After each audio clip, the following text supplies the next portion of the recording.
दोस्तों, हमारे उद्धारकर्ता प्रभु यीशु मसीह के मधुर नाम में आप सबों का हार्दिक स्वागत है। और आज के वचन मनन में पवित्र आत्मा हम सबों की अगुवाई करे। आमीन।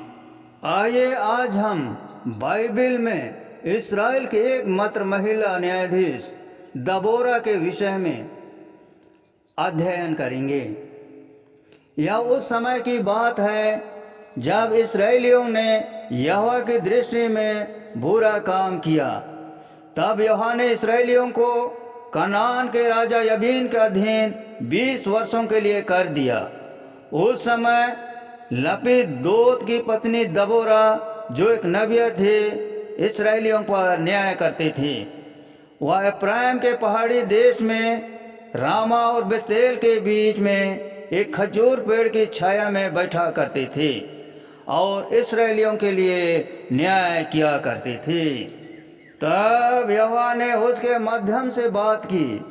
प्रभु ने उसका उपयोग अपने लोगों को आज़ाद कराने और कनान के राजा यबीन को हराने के लिए किया।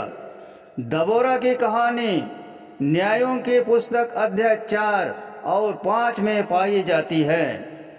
दबोरा इस्राएल की एकमात्र महिला न्यायाधीश थे। कुछ विद्वानों ने सुझाव दिया कि न्यायाधीश के रूप में उनका पद स्वयं इस्राएल के कमजोर इरादों वाले लोगों पर एक निर्णय था, क्योंकि उस समय इस्राएल के पुरुष न्याय करने के योग्य नहीं थे। इसलिए परमेश्वर ने इस कार्य के लिए एक महिला को चुना, आंशिक रूप से उन पुरुषों को शर्मिंदा करने के लिए जिन्हें इस्राएल का नेतृत्व करना चाहिए, लेकिन वे सक्षम नहीं थे। जब दबोरा न्यायाधीश बनी, तब इस्राएलियों को कनान के राजा यबीन ने 20 वर्षों के लिए अपने अधीन कर लिया था। यबीन के सेना के कमांडर का नाम सिसरा था और उसके पास 900 लोहे के रथ थे। इस्राएल के पैदल सैनिकों के खिलाफ ये दुर्जय हथियार थे। सिसरा और उसकी सेना ने इस्राएलियों के साथ बहुत क्रूर व्यवहार किया और इस्राएल का मनोबल बहुत गिर गया। दबोरा ने यबीन और सिसरा के अधीन रहने के कठिनाइयों का वर्णन न्यायों के पुस्तक अध्याय 5 के 6 से 7 में इस प्रकार किया। राजमार्गों को छोड़ दिया गया और यात्रियों को उप मार्ग पर रखा गया। ग्रामीणों ने इस्राएल में रहना बंद कर दिया, वे अब नहीं रहे। दूसरे शब्दों में कहें तो लोग अपना घर छोड़ने के लिए मजबूर हो गए और यात्रा करना बहुत खतरनाक हो गया था। परमेश्वर ने अपना वचन दबोरा को दिया और दबोरा के द्वारा परमेश्वर का वचन नप्ताली के बाराक नाम के एक मनुष्य के पास पहुंचा। संदेश यह था कि वह सिसरा के विरोध इस्राएलियों का नेतृत्व करे।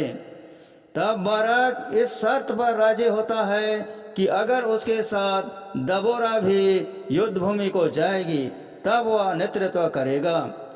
बाराक सहित सभी लोग सिसरा से डरते थे।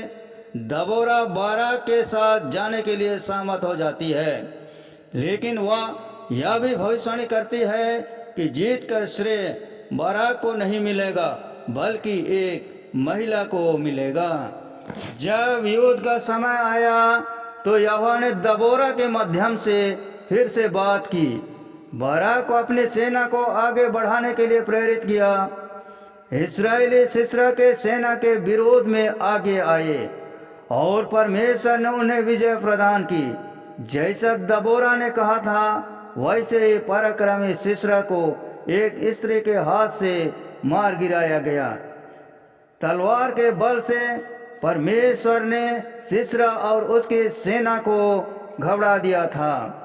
घबरा कर सिसरा रात छोड़कर नंगे पांव भाग गया। बाराक के नेतृत्व में इस्राएलियों ने सिसरा की सेना का पीछा किया और तलवार के बल से सारी सेना को नष्ट कर दिया गया।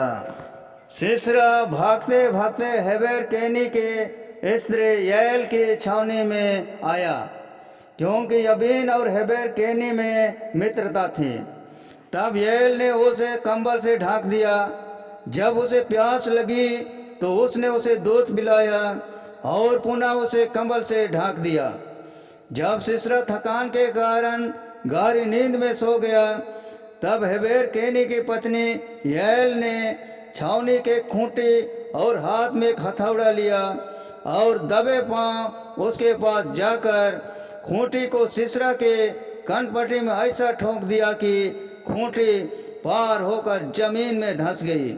इस प्रकार सिसरा एक स्त्री के द्वारा मारा गया, जैसा कि दबोरा ने भविष्यवाणी की थी कि जीत का श्रेय एक स्त्री को मिलेगा। यहाँ हम देखने पाते हैं कि ईश्वर की शक्ति कितनी मायने रखती है।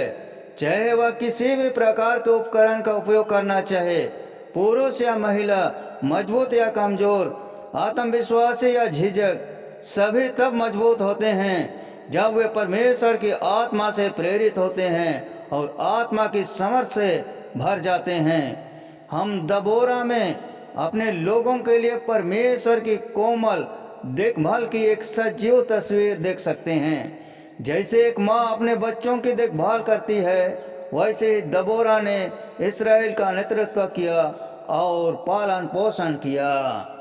दोस्तों, यह कहानी आप सबों को कैसी लगी? अच्छी लगी तो इस वीडियो को अधिक से अधिक अपने मित्रों को शेयर करें, लाइक करें और चैनल को सब्सक्राइब जरूर कर दें। धन्यवाद।